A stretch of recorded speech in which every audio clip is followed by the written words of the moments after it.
Hi, everybody. My name is Tim Stiven, and I am the coordinator of the Envision Conservatory for the Humanities, and this is Spirit Sky's launch party. I am super excited to be here. This has been a process that actually began way back in 2015. We didn't let the doubters doubt us. We didn't let COVID stop us. We now have a published comic, and I'm really, really excited. Envision Conservatory of the Humanities is an after-school program. It's volunteer. It's a 3-year program.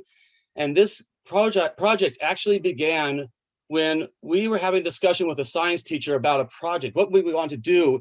And the conversation had to do with redesigning the San Diego Children's Zoo. It's basically got wombats and porcupines, and that was about it. So let's do something special about it. So let's take 4 different climatic zones. Let's do the Arctic, the temperate, the desert, and the tropical, and have one connective animal that migrates through that zoo. And we thought that was a great idea. And we went to the San Diego Zoo and we gave it to that idea. And they said, that's a great idea. And do you have $20 million? Which we didn't. So then we said to ourselves, what are we going to do with this? And our students came up with the idea is let's do this as a comic book. And that's what we did. So let me introduce to you the crew that has actually finished this project. So let me start with John Asti. Hi, my name is John. I'm a 12th grader. And Sarah Goltz. Hi, my name is Sarah. I'm also a senior at Canyon Crest Academy. And Francis. Hello, my name is Francis. I'm also a senior at Canyon Crest Academy. And Josh. Hi, I'm Josh. I'm a junior at Canyon Crest Academy. And Mohana. Hi, I'm Mohana, and I'm also a junior at Canyon Crest Academy. Okay, great. Okay, so Mr. Stiven talked a little bit about the origin of this project, and since those beginnings, we've now grown into an international comic book with high school students from up and down the Pacific Flyway, which is the migration path of the main character, Jasper the hummingbird. Now let's cut to the launch party and talk to some students about their perspective on the origin of this project.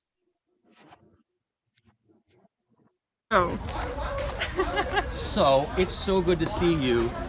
Tell everybody who you are. Hi, I'm Tamara, and I was in the inaugural Conservatory of the Humanities class. What year did you graduate? I graduated in 2016, so it was my sophomore year of high school that I was able to join the conservatory in its first year, and really that was the year that this project began. So tell me, how did it become a comic book? Why did it become a comic book? So during that year, I ended up having to be hospitalized for a diagnosis of a chronic disease. And when I was in the hospital, one of the things that I was given to read were graphic novels.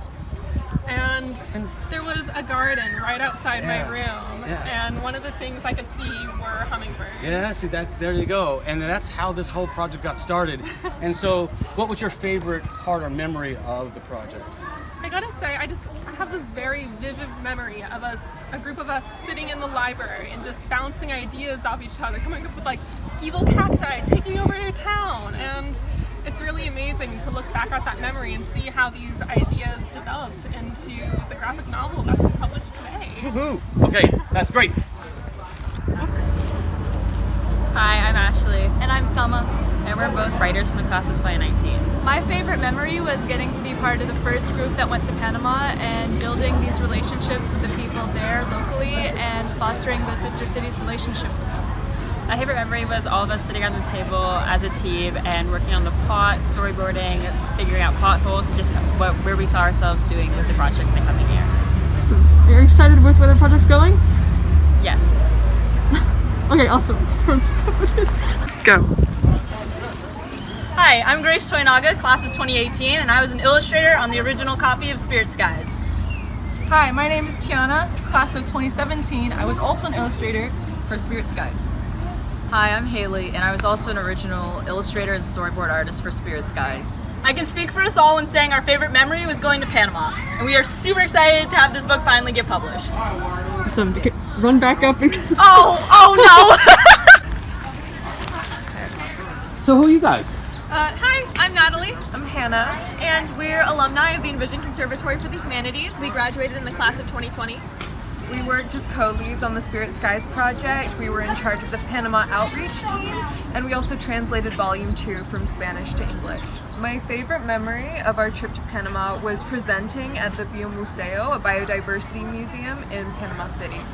My favorite memory was probably when Giovanna, the author of Volume 2 and a Panamanian student we've been working with, invited us to the San Blas Islands in Panama to meet with the Gunayala community, which she is a member of. It was just a very beautiful memory. Are you excited about it being published? Yeah, we are so excited. It's been a lot of hard work. Yeah, so much work. Hi, my name is Riley Sullivan. I am from the graduating class of 2020, and I was an illustrator/translator on the project. My favorite memory had to be when we went to Panama and I was able to spend so much time with Giovanna. She is a very close friend of mine, and it was so great to be with her in person and make so many amazing memories with all of the people that I met there. Hi, I'm Jasper Collins, class of 2022 and year 2 in conservatory. I'm Mohana Nagurthi. I'm class of 22 as well, and this is my second year in conservatory. Yeah, so I'd say my favorite memory working on Spirits House has got to be the comic writing webinar we hosted like a month ago, about where we talked about with Paulinina Bennett, two veteran comic industry writers and illustrators, how to write and develop a graphic novel like Spirits Guys to people from Portland, Oregon to Panama. I think that was a really great opportunity for outreach, and I think that it actually led to something really cool, which I think Mohana. Yeah, so my favorite memory was a follow-up meeting from the webinar that we had, and it was just basically meeting up with people who are interested in working with our project, and we got to meet with Panamanians, and we got to meet from a few people from Oregon. It was just a really nice experience just seeing everyone wanting to collaborate on something that we're very passionate about. Yeah. As for where I think the project will go, of course, once publication is wrapped, and it has been, I'm interested to see what the second volume illustrations will start to shape up to be. And I also kind of want to see if it's possible to expand Spirits Guys into a larger media space. I've been thinking about doing maybe some interactive things and also outreach programs to local libraries and stuff. And I want to, have that take form over the next few years. Okay. And we're back. As Francis said earlier, Spirits Guys has blossomed into a full-length comic book series that we are still working on. And to cover the plot of the first volume, I'm going to pass it over to Sarah.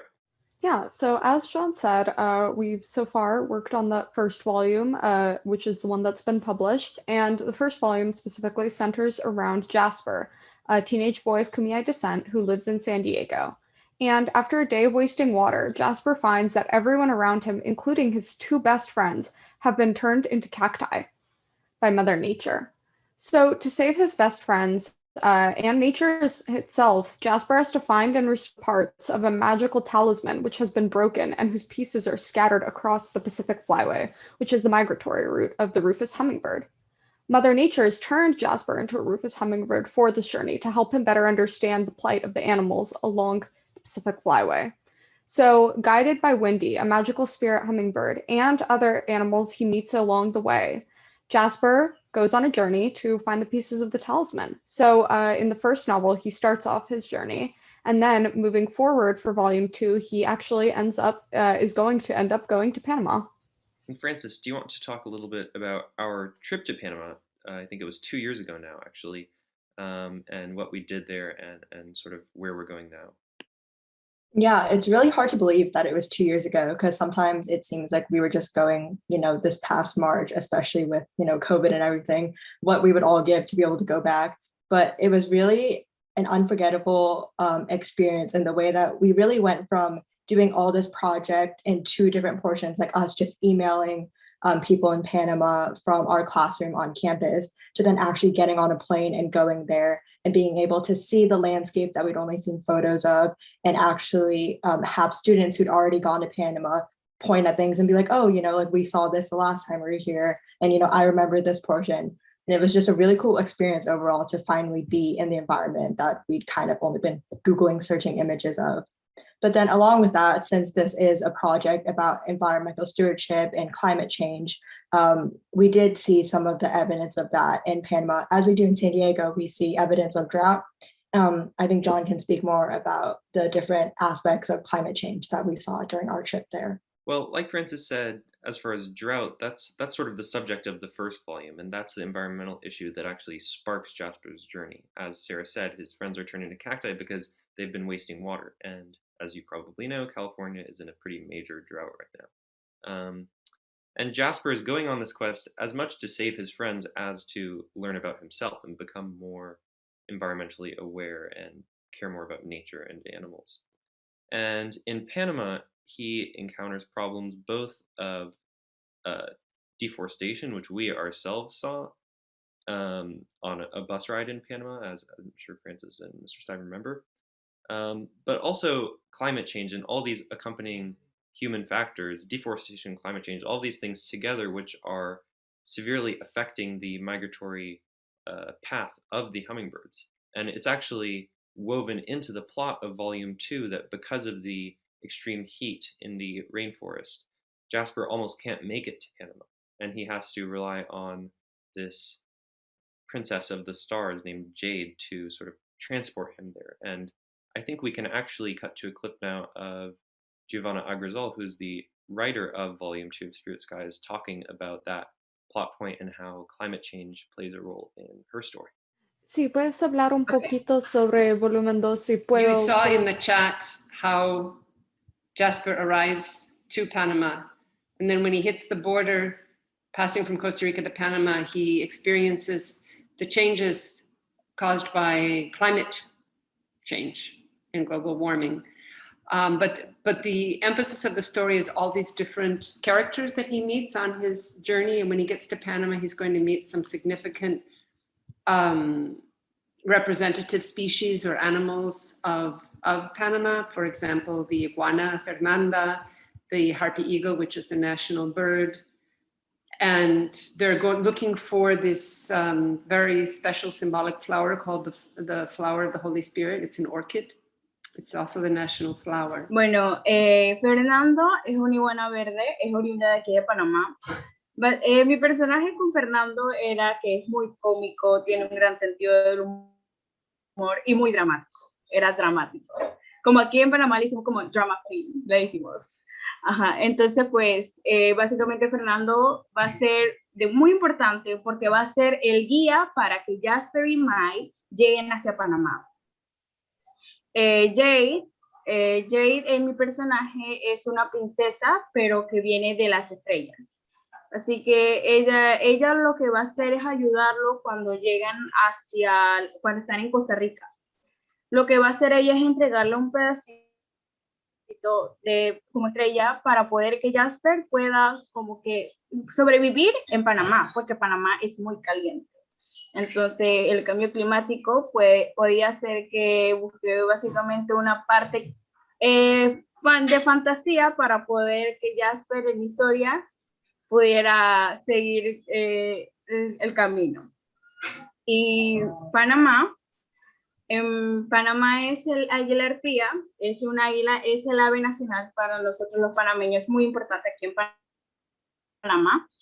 Y entonces pues es algo increíble porque realmente en aquel entonces yo lo coloqué porque en Panamá en ese entonces el águila arpía se había desaparecido. Así que pues me pareció muy importante aquí colocarlo y que fuera compañero para Jasper y Mai y los demás.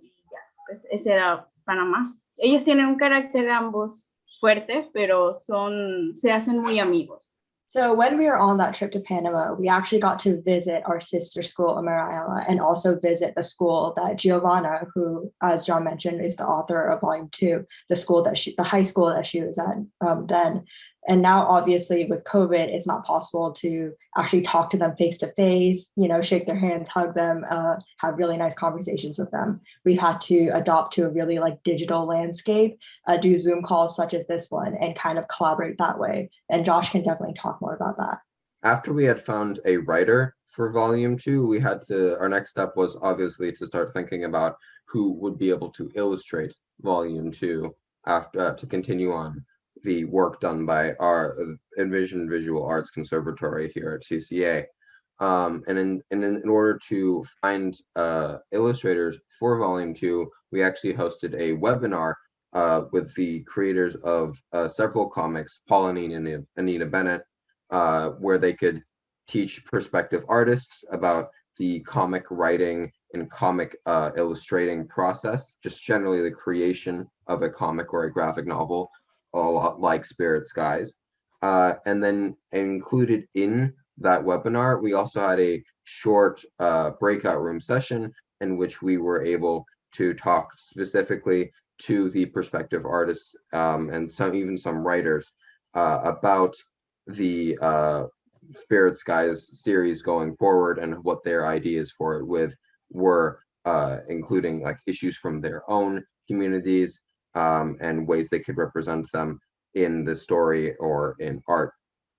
And this was a really great experience for us. We were able to reach out to a much wider range of people, including from the Pacific Northwest to Panama, that we were mostly unable to do at the same time before because we had never really considered the idea of using a primarily online type session instead of just traveling. So that was something that, because of this online environment, we were able to take advantage of our greater potential reach. And Mohana can talk a little bit about how we started to think even more about those illustrators and how we continued our search for somebody to illustrate the second volume of Spirit Skies. So basically, now that we had some type of target audience from the webinar that we did up somewhere in February, we got all the artists who were interested from that webinar together yesterday on May 30th. And what we did is that we kind of briefed them on what Spirit Skies was really about and how we could actually make all these different artists from like Oregon and the International School of Panama, and how their art can be cohesive and work together in one book. Because although we have like different artists, their art styles are going to be totally different. So we needed to find a way that their art styles can be different, but they can still be cohesive in the outline or the storyboard that we had for Volume 2 that Giovanna wrote a few years ago. And through that webinar or get together meeting that we had on May 30th, Michaela, one of our Envision Visual Arts Conservatory artists, was the main component in Volume 1, who did a lot of edits for Volume 1 art. She did a quick brief on how to actually standardize all the art pieces. And through there, we're going to switch to Michaela and pass it on to her. It doesn't really matter which program you use. The most important thing is standardizing, specifically like standardizing the page sizes and stuff, because obviously all the pages are going to go into one book. So once you like establish the sizes of the pages, border widths, all that stuff, you can start actually making the comic book. And then the main steps for comic book making is storyboarding, and then inking, typesetting, and then coloring. So if you look at the top left image, that's what basically a storyboard would look like. I recommend you guys do all the storyboards for a single chapter first before moving on to doing the entire like comic book, because before finishing it, because storyboards are the most important part of the process. This is where you're trying to communicate visually what's going on in the story.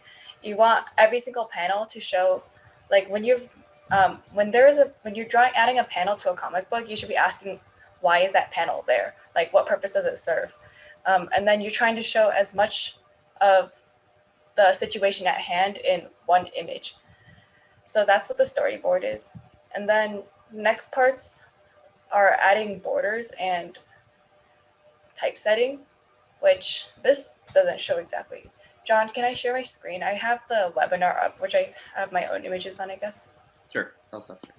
So first you get your script, which you can make a storyboard out of, which is basically chicken scratch. You just need to kind of know what's going on. The pretty stuff comes after. And then the second stage is kind of cleaning it up and then getting reference images so that you actually, because I don't think any of us know how to draw a wolf from imagination, or like, well, maybe someone does, but that's what reference images are for. And then you get the borders and the text done, because you need to make sure the art isn't obscuring the text at all. This also needs to be standardized, just like the page sizes and border sizes, the text fonts and stuff.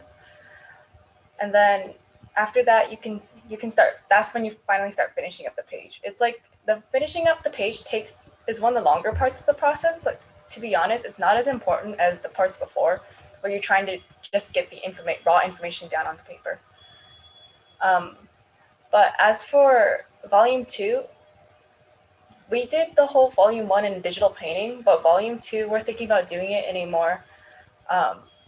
more simplified style, because this takes several hours to do versus this cell shading style, which will take less time.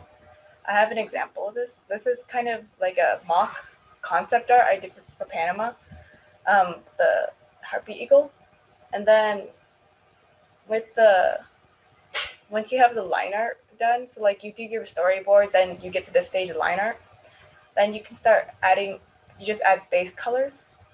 And then it's a really fast method of just adding blend modes to the side, which gives you lighting really fast. And then you get something probably took me only a couple hours to do, like this entire sheet, versus back here, like one panel would take like several hours at a time. So this is a style like we're thinking of would probably be faster to do. And yeah, that's probably most of what I had to say. Just basically make sure you've standardized all your pages, storyboard large chunks of the story at a time so that it's cohesive, and then you can do the finishing after with whatever art program you want. Yeah, and then you guys would just work with, whatever program is most familiar to you. I have one more storyboarding tip too, like if I can share my screen. This is for just basic like talking dialogue. So the go-to for like when you're having a conversation, you just want to put the person there and they're opening their mouth and they're talking. That's okay. But if you can do something that can make them show like the character and like kind of show off the characterization, like what this guy's personality is, that's going to make him a lot more interesting, and also just show people, show the readers who that person is. That's my only tip. Also, Michaela, you mentioned standardizing page sizes. So could you just talk about that a little more? Like, if they're working from a digital medium, is there some way they can all kind of like choose the same digital page size or something? Yeah, usually I think, as you digital artists are all familiar with, you do have like when you create new, you can set the dimensions of your canvas. What's important for that is, number one, you figure out the page size, like how many inches or centimeters on each side of the page is going to be. And then number two, if you have a DPI setting or PPI, dots per inch, points per inch, that setting has to be at least 300 PPI, because that's what the printable size of the book is. And then I also recommend making the page size larger than it's actually going to be printed, because that way you can use like panels that turn out nicer than you thought they would as promotional art and stuff like that. Some digital art programs also have rulers, which will help you kind of section off margins of the page that can't really print things onto it when you're sending them to printing companies and stuff too. That was Michaela Chang at our second webinar, May 30th, with the illustrators for Volume 2. So we actually have a group of illustrators at the International School of Panama who are committed to drawing the art for Volume 2, and that volume is moving forward. We've been working recently on editing the dialogue and script so that it can correspond more closely with the art. And as Mohana talked about, trying to make sure that those diverse styles have some level of cohesion like they had in Volume 1. Volume 1 is actually soon to be published, and I think Mr. Stiven can touch a little bit on who has read Volume 1, who's seen it, and sort of the reach that it's had before we go off to the launch party. Just part of the beauty or the geographic reality of being from San Diego and having been to Comic-Con since I was a kid. As soon as we had this project going, as soon as I could, I actually applied at this, just at the, even at the idea level about, or concept level about, could we go to Comic-Con? And so through the Comic Arts Conference, we have presented our concepts and through the process at Comic-Con. And in the process, as you go to the con, you get to the other panels. And one of our first years was the first year that Representative John Lewis and Andrew Aden wrote March. And so the beauty of Comic-Con is that you can actually do all this networking. And on the floor, I was able to meet John Lewis, and we got to know each other and got to talk to the artist and the writer. And so the conservatory on another project was actually in Washington, D.C. And so I wrote the John Lewis office, and we were given an appointment, an opportunity to share our comic with John Lewis. And so he had a copy, bless his soul, and he's an official member of our conservatory. And so it was just great to be able to collaborate with other comic art writers who are interested in what we're doing. And I think that's part of this whole project, is about collaboration, the love of comics, and how Comic-Con can actually make that happen. And Francis, can you take it from here?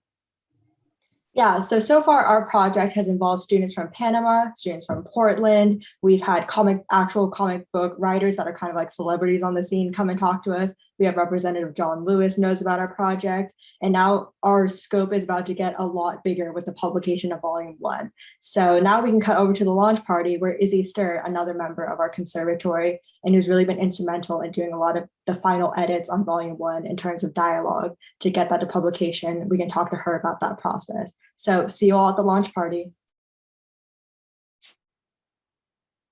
Hi, my name is Izzy Sturr. I'm the Spirit Skies publishing liaison. So this year we worked with Reflections Publishing, which is a San Diego-based publishing company, and we had to do a lot of textual edits and get Volume 1 ready for publication. But we finally finished it up just about a month ago, and it is now up for sale on Amazon and BarnesandNoble.com. Does anyone have any questions about the story that didn't make sense? Anything you'd like clarified about any of that? Enzo, you're on. Go ahead, Enzo. How did the guy turn into a hummingbird? It was the magic of Mother Nature. It's not really explained, but it happens magically. He falls asleep one day, and then he wakes up. He's a hummingbird. He found the magic amulet, which is, and he fell asleep with that in his, like, that's sort of how he specifically was chosen. I have a question. What aspects of climate change are addressed in Panama? Is it the rising sea levels, contamination? Creo que no puse. I mean, it's not, I guess to answer your question, Ms. Zhukov, it's more, I think, it's not like we're not looking at least in Volume 2, we're not looking at like very specific impacts of climate change beyond the fact that along the Pacific Flyway, one of the aspects that has been seen is a change in temperature, a significant change in temperature that has affected a lot of the migratory birds and the timing of their routes and the number of migratory birds that have been able to survive actually the travel. So they've done some studies. It's really cool. They're not cool. It's sad, but you can see how the timing and the survival rates have shifted. So that's one of the things that we see with Jasper struggling in the hot climate until Jade, the Princess of the Stars, comes and helps. This year, as leaders of the project, we kind of had to do a lot of shifting around because of COVID and everything being online. So one of the main accomplishments we had this year was organizing a webinar with Paul Guinan and Anna Bennett, and we basically invited a bunch of high school students from up and down the Pacific Coast to kind of come into our Zoom meeting, learn about comic book writing, and also kind of gauge interest in finding an artist and an illustrator and a writer for future volumes. And that's actually where we found some of our artists for Volume 2. And it's interesting because we would never have been able to have done that webinar were it not for the online Zoom medium. So there actually were some benefits to that, along with drawbacks, which we found as leaders of the project trying to kind of shepherd it through this phase in its life. And another important Zoom meeting that we had to follow up from the webinar was actually with a bunch of artists from the International School of Panama, high schoolers, middle schoolers, and also a first grader who is very exuberant, and he's doing some illustrations for the project as well. And that was just a really interesting collaboration. We had Giovanna Agrazal, who wrote the script of Volume 2 and the future illustrators for it, and as we speak they are working on the project and Volume 2 is being illustrated, so that's just really exciting. All in all, as graduating students, as I'm sure you'll hear from this panel, from other clips, you know, there's a lot of alum who came today, and soon we will be the alum of this project too. But I feel really good about how we kind of set it up and left off for future generations of Spirit Skies leaders. It's in a good place, and it's going to go to other good places, so we're excited. Yeah. I am so proud of these young men and women, and thank you so much for watching. Thank you to Zach Brown, Jesse Mathis, and the CCA Foundation. And Volume 1 is on sale now on BarnesandNoble.com and Amazon.com. Please support this international collaboration, have these young men and women support environmental stewardship. Thanks again. Bye.